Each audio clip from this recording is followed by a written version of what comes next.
2 अध्याय। 14 वर्षपछि बर्नबाससँग तीतसलाई साथमा लिई म फेरि यरुशलेम गएँ। ईश्वरीय प्रकाश पाए अनुसार म गएँ र तिनीहरूका सामुन्ने त्यही सुसमाचार राखेँ जो म अन्य जातिहरूलाई प्रचार गर्दछु।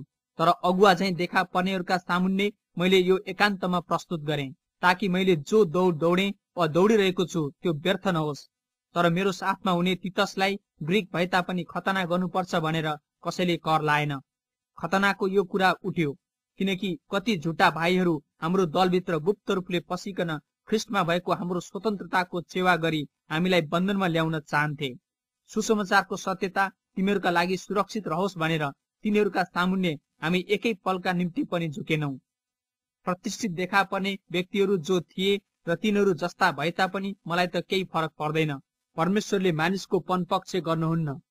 यिनीहरूले मेरो सन्देशमा केही थपिदिएनन्, तर झन उल्टो तिनीहरूले देखे कि बेखतनाकाहरूलाई सुसमाचार प्रचार गर्ने अभिभारा मलाई दिएको थियो, जसरी खतनाकाहरूलाई सुसमाचार प्रचार गर्ने अभिभारा पत्रुसलाई दिएको थियो।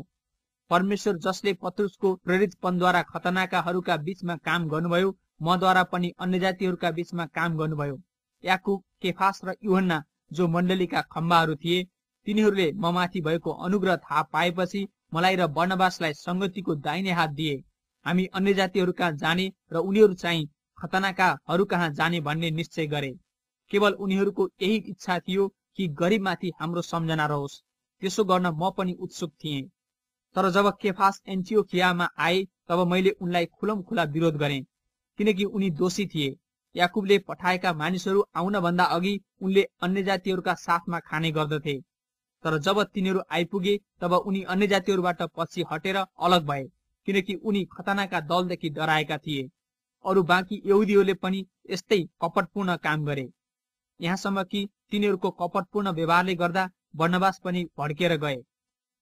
तर जब सुसमाचारको सत्यता बमोजिम तिनीहरू नचलेका मैले देखेँ, तब तिनीहरू सबैका सामुन्ने मैले केफासलाई भने, तपाईँ यहुदी भइकन यहुदी जस्तो नभई अन्य जातिहरू जस्तै चल्नुहुन्छ भने अन्य जातिहरूलाई यहुदी जस्तो जिउन कसरी कर लाउनुहुन्छ? हामी जन्मेका यहुदी हौं र अन्य जाति जस्तै पापी होइनौं, तर पनि हामी जान्दछौं व्यवस्थाका कामद्वारा हामी धर्मी ठहरिँदैन, तर येशू ख्रिस्ट माथिको विश्वासद्वारा धर्मी ठहरिन्छ। यसकारण हामीले पनि हाम्रो विश्वास ख्रिस्ट येशूमा राख्यौं, ताकि हामी व्यवस्थाका कामद्वारा होइन तर ख्रिस्टमा राखिएको विश्वासद्वारा धर्मी ठहरिन सकौं, किनकि व्यवस्थाका कामद्वारा कोही पनि धर्मी ठहरिँदैन। तर यदि ख्रिस्टमा धर्मी ठहरिने प्रयत्न गर्दा हामी पापी भेटाइन्छौं भने ख्रिस्टले पापलाई प्रोत्साहन दिनुहुन्छ त? कदापि होइन। किनकि आफैले भत्काएको कुरा मैले फेरि बनाएँ भने आफैले आफैलाई म अपराधी हुँ भन्ने साबित गर्छु। किनकि परमेश्वरको निम्ति म जिउन सकूं भनेर व्यवस्थाद्वारा व्यवस्थाको लेखी म मरेको छु। म ख्रिस्टसँगै क्रुसमा टाँगिएको छु। अब उपरान्त जिउने म होइन, तर ख्रिस्ट ममा जिउनुहुन्छ। जुन जीवन शरीरमा म अहिले जिउँछु त्यो परमेश्वरका पुत्रमा विश्वास गरेर जिउँछु, जसले मलाई प्रेम गर्नुभयो र मेरो निम्ति आफूलाई अर्पण गर्नुभयो।